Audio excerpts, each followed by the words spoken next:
حضرت داؤد علیہ السلام کی قوم کے 70,000 افراد سمندر کنارے ایلا نامی بستی میں رہا کرتے تھے۔ ان لوگوں کو اللہ نے ہزاروں نعمتوں سے نوازا تھا، لیکن جب راحت و سکون آیا تو یہ اللہ کی عبادت سے محروم ہو گئے اور اللہ کی مخلوقات پہ ظلم کرنے لگے۔ تو یوں اللہ نے ان کو خبردار کیا کہ ہفتے میں ایک دن، ہفتہ کے دن شکار نہ کیا کرو۔ اتوار سے لے کے جمعہ تک جتنا شکار پکڑنا ہے پکڑ لو، لیکن ایک دن اللہ کی عبادت اور مخلوقات پہ امن کے لیے رکھ دو۔ یوں اللہ نے ان کا امتحان لینا شروع کر دیا۔ وہ اتوار سے لے کے جمعے تک سمندر میں مچھلیاں پکڑنے لگتے تو مچھلیاں زیادہ مقدار میں ہاتھ نہ آتی، اور ہفتے کے دن سمندر کو دیکھتے تو ان کو بڑی بڑی مچھلیاں نظر آنے لگتی۔ ان لوگوں میں سے ایک شخص کو شیطان نے ورگلایا کہ پریشان کیوں ہوتے ہو، میری ترکیب پہ عمل کرو، تم شکار سے کبھی محروم نہیں رہو گے۔ تو بس شیطان کے کہنے پر اس شخص نے ہفتے کے دن کانٹا لگا کے ڈوری کو سمندر میں ڈال دیا تاکہ مچھلی پھنسے، اور شیطان نے کہا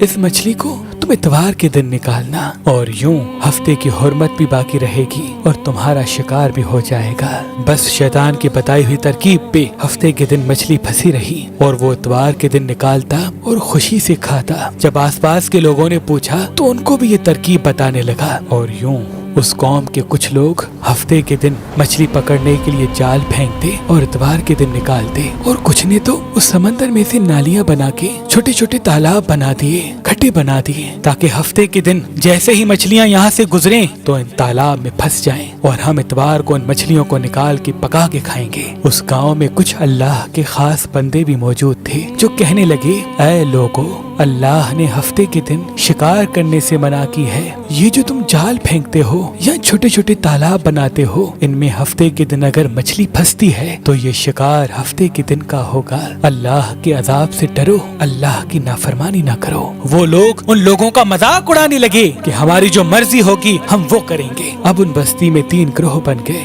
ایک ان 70,000 میں وہ لوگ تھے جو ان نافرمان لوگوں کی بار بار اصلاح کرتے، دوسرے وہ جو ان لوگوں سے نفرت کرتے اور خاموشی اختیار کیے ہوئے تھے، اور تیسرے وہ جو گمراہ ہو کر اللہ کی نافرمانی کر رہے تھے۔ تو یوں نیک بندوں نے اس بستی کے بیچ میں سے دیوار کو کھڑا کر دیا اور یہ حکم نافذ کیا کہ اللہ کی نافرمانی کرنے والے اس طرف ہو جائیں اور ہم جو اللہ کے فرما بردار ہیں وہ اس طرف رہیں گے۔ وہ صالح لوگ بار بار ان سے کہتے رہے، اے لوگو، اللہ سے ڈرو، قوم سمود، قوم لوط کا جو حشر ہوا اس کو یاد کرو، اللہ کی نافرمانی نہ کرو ورنہ تم پہ بھی کوئی عذاب آئے گا۔ وہ سارے نافرمان جن کی تعداد تقریباً 12,000 تھی، سب ہنستے رہے کہ یہ تو سب کتابی باتیں ہیں، ہم پہ کوئی عذاب نہیں آئے گا۔ بس جیسے ہی وہ گروہ 2 حصوں میں تقسیم ہو گیا، ایک وہ جو اللہ کے فرما بردار بندے دیوار کے اس طرف تھے، اور دوسرے وہ جو نافرمان بندے جو دیوار کے اس طرف تھے۔ وہ نافرمان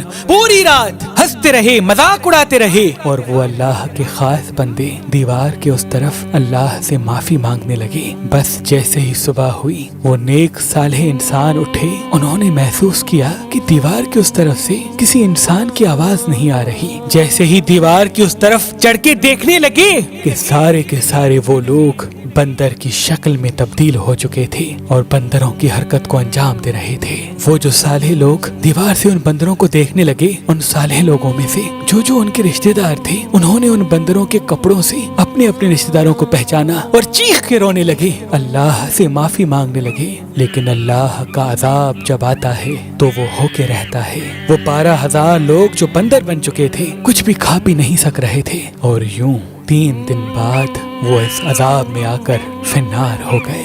بے شک اللہ ان بندوں کو پسند نہیں کرتا جو اللہ کی نافرمانی کرتے ہیں۔ اے اللہ، ہم سب کو اپنا فرما بردار بندہ بنا، ہم کو ویسا بنا جیسا تو ہمیں دیکھنا چاہتا ہے۔ آمین ثم آمین۔